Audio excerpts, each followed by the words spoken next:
escasos días se presentaba en el edificio Diego Salinas este libro, Amarga, caña de azúcar, de Aurora Ponferrada, una historia que recorre la inmigración desde las primeras décadas del siglo XX, una historia familiar que nos lleva por todas las vicisitudes que pasó esta familia y que Aurora Ponferrada ha plasmado en las páginas de este libro. Vamos a conocer de manos de la autora cuál es la historia y cómo surgió esta iniciativa para escribir este libro. Aurora, buenos días. Buenos días. ¿Cómo estás? Muy bien. Vamos a hablar un ratito, ¿no? Sí. De Amarga, caña de azúcar. Sí. A mí me gustaría en primer lugar que me contase un poco la sinopsis, un resumen de lo que vamos a encontrar en este libro. Bueno, pues este libro trata sobre la emigración de 8.000 españoles a Hawái a principios del siglo XX, entre el año 1906 y 1914. El rey hawaiano vino ya en el siglo XIX a exponer la petición de mano de obra para sus islas, para sus cañas, porque ellos querían sustituir a los asiáticos, porque allí lo que había eran filipinos, chinos y japoneses, y querían sustituirlos por población europea.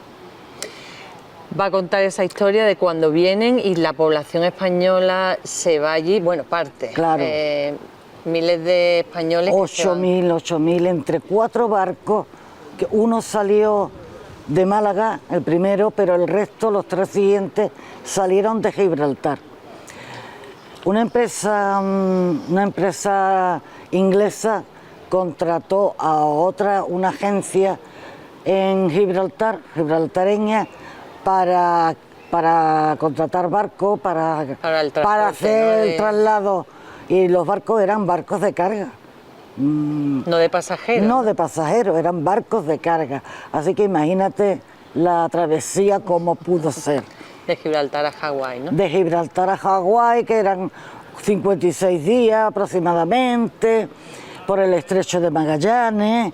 Sí, que la travesía no fue cómoda, no tenía pinta de ser Murieron cómoda. mucha gente en la travesía, enfermaron porque estaban hacinados dentro del barco.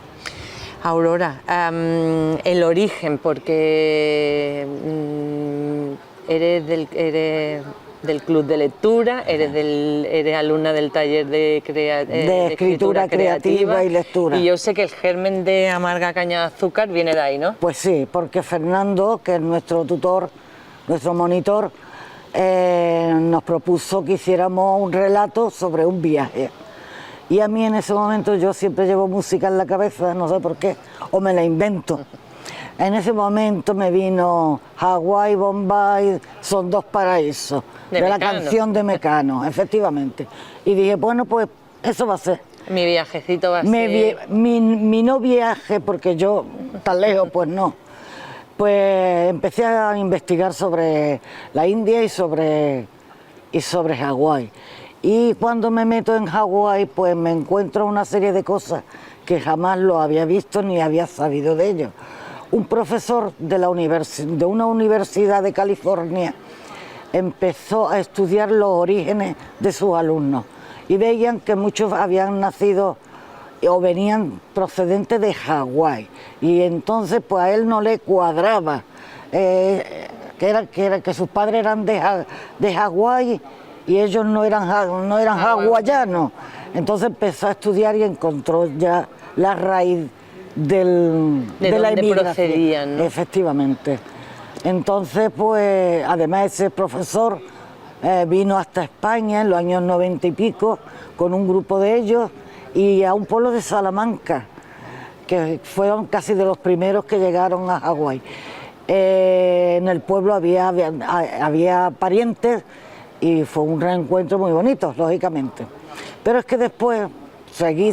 Tirando del hilo, ¿no? Tirando del hilo, y me encuentro a un escritor, ya eso es más actual, a un escritor malagueño, que yo lo pongo todo en mi reseña al final del libro, de los libros de los que yo me he abastecido la información. de que va a un pueblo de la serranía y encuentra una vivienda que pone en memoria, pero no, él entra y no es la memoria histórica nuestra de ahora. Entonces lo que encuentra son las fotografías de todos los habitantes de ese pueblo que habían viajado a Hawái a trabajar en la caña. Y de ahí pues empieza a investigar, bueno pues también. Sale toda la historia. Y sale la historia de todos ellos. La novela tiene dos protagonistas femeninas. Sí. Lucía y Carmen, la bisabuela. Cuéntame un poco por qué Lucía y por qué Carmen. Un poco el papel, tampoco vamos a avanzar mucho porque... Bueno, vamos, yo sitúo mi novela en Motril, que era donde estaban las plantaciones de caña de azúcar, entre Motril, Málaga, en fin, pero yo lo sitúo en Motril. Y yo sitúo a una familia que tiene una hacienda mediana, no demasiado grande, pero para poder vivir sí que tenían, entonces vivían bien de la caña, y un colonialista se entera de que aquí en España, tú sabes que en el siglo XIX aquí vinieron muchos extranjeros porque esto era lo exótico, los franceses, los alemanes, los ingleses también. Efectivamente. Y ya conocía de la caña, de que aquí había caña en Motril. Y este hombre pues entabló con él porque él era el que le compraba la caña para abastecer al Reino Unido, porque era más fácil desde aquí que venir desde Hawái. Entonces, pues a través de este hombre, pues ponen en contacto.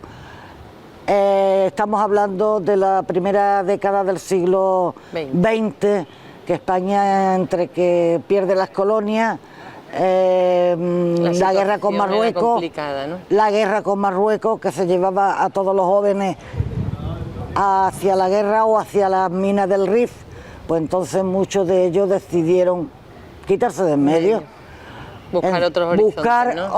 otras formas de vida y otro futuro. Y se fueron 8.000 personas. Ajá, que parece que no, pero son muchas personas. Son la mayoría de aquí, de Andalucía, también de Alicante, de Murcia y de Salamanca, precisamente, y Extremadura.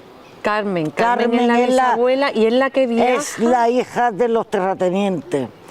Ella se casa con el capataz, con Pedro. Y ellos dos son los que deciden irse con este señor, porque este señor les promete que él sería el capataz de una finca suya en Hawái. Ese era el destino. Pero antes se tiran 2 años en la India para que Pedro aprenda a llevar una empresa grande, ¿no? En fin. La estructura de la novela es epistolar. Y también se nutre de un libro de memorias, ¿puede ser, Aurora? Se nutre del libro que dejó, bueno, la abuela Carmen, ya siendo ya mayor, pues se pone a escribir sus vivencias. Entonces, para ella aquello fue un descubrimiento importante. Y luego las cartas. A mí me gustan mucho las cartas, pero entiendo que las cartas en aquella época eran fundamental, puesto que no había otra forma de comunicación y ella tenía que estar continuamente comunicándose con su otra familia de aquí de Motril. Y entonces esas son las cartas. Informando, ¿no? Informándose, y Carmen pues era una mujer muy entusiasta, muy observadora, y todo lo que veía lo describía, en fin. Y yo quería, muy rico, ¿no? Yo quiero que a través de esas descripciones se vea lo que aquello era. ¿Cómo has afrontado la escritura de esta primera novela? Yo sé que no es la primera, que es la segunda, pero ¿cómo la has afrontado? Yo he escrito varias otras novelas, pero las he presentado a concursos, en fin. Esta la he presentado en varios concursos anteriormente, porque esta novela empecé a escribirla en el 19. Luego les fui dando algunos, como siempre pasa con los libros, repaso y cambiando cosas, y entonces ya por fin me encuentro que en Ceuta hay un concurso de narrativa y de poesía. Y digo, bueno, pues mira, la última vez que lo voy a presentar, porque ya ha dado muchas vueltas. Bueno, no gané, lógicamente, pero se pusieron en contacto conmigo porque decía que les gustaba la historia que yo contaba porque era una historia desconocida. Y por tanto había que sacarla a la luz. Y yo aproveché la ocasión. Y aquí está. ¿Y está editada? Y está editada. Esta editorial es una editorial pequeña, Avant. Se llama Avant Editorial, pero bueno.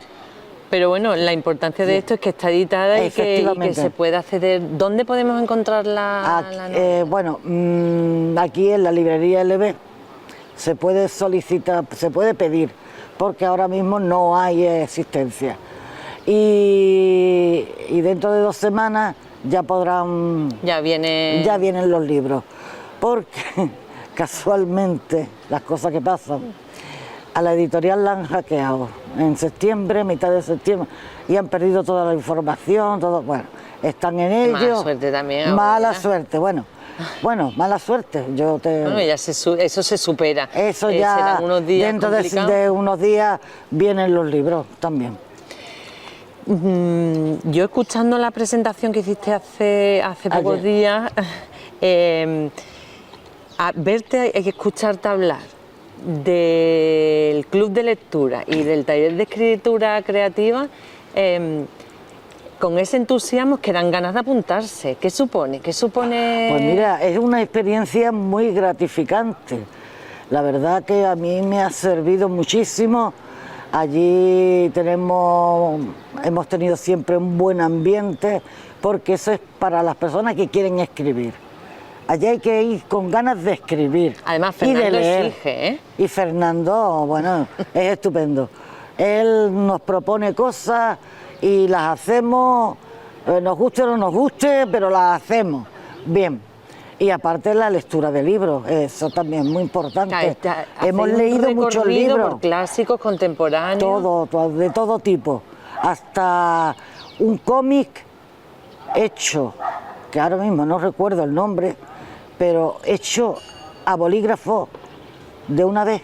Es decir, que esa mujer, que es una autora, se sentó, además estaba en un periodo de enfermedad, de recuperación de una enfermedad, a bolígrafo, y la verdad, y que bueno, que fue premio nacional hace unos años, y la verdad es que muy bien, muy bien.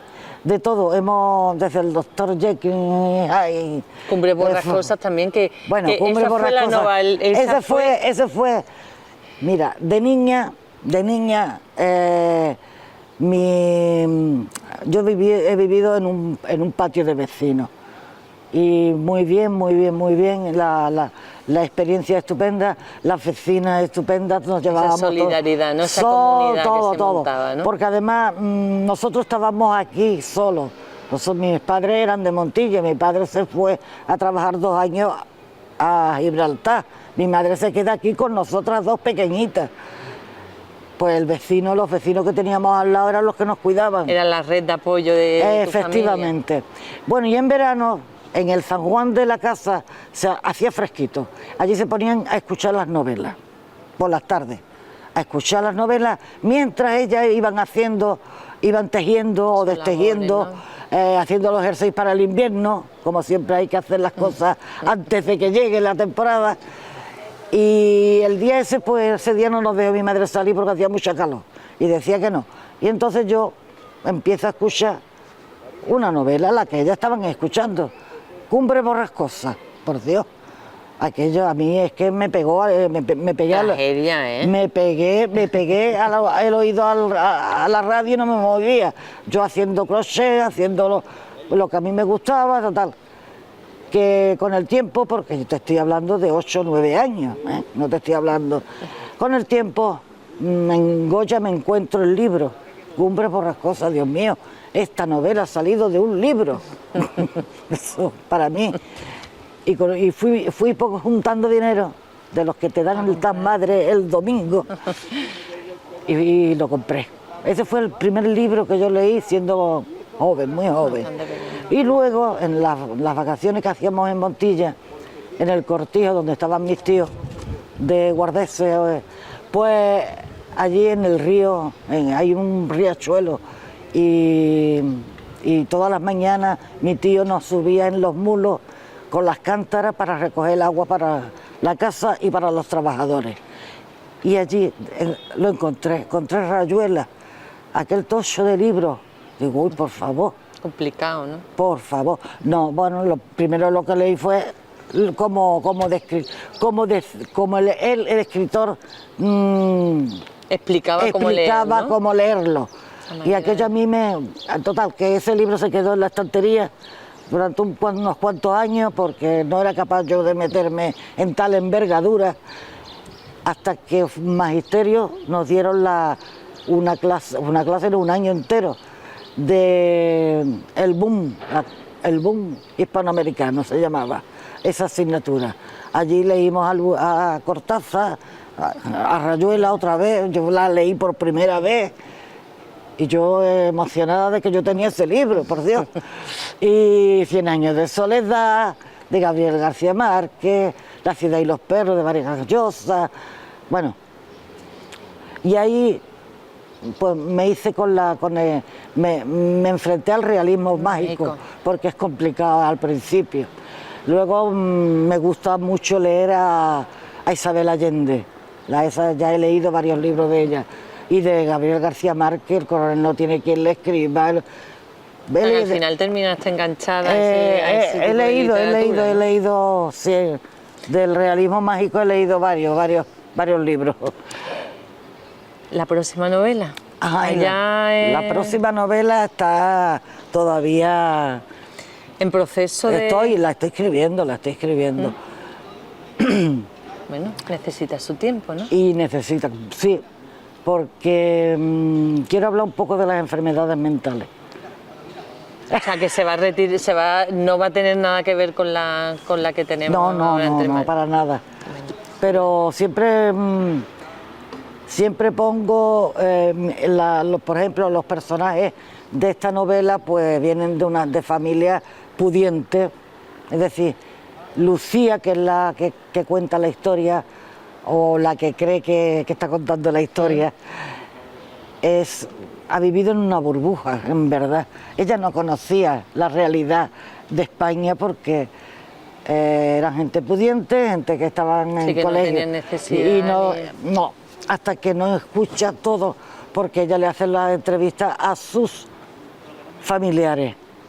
Que es cuando ella descubre la verdadera historia de España.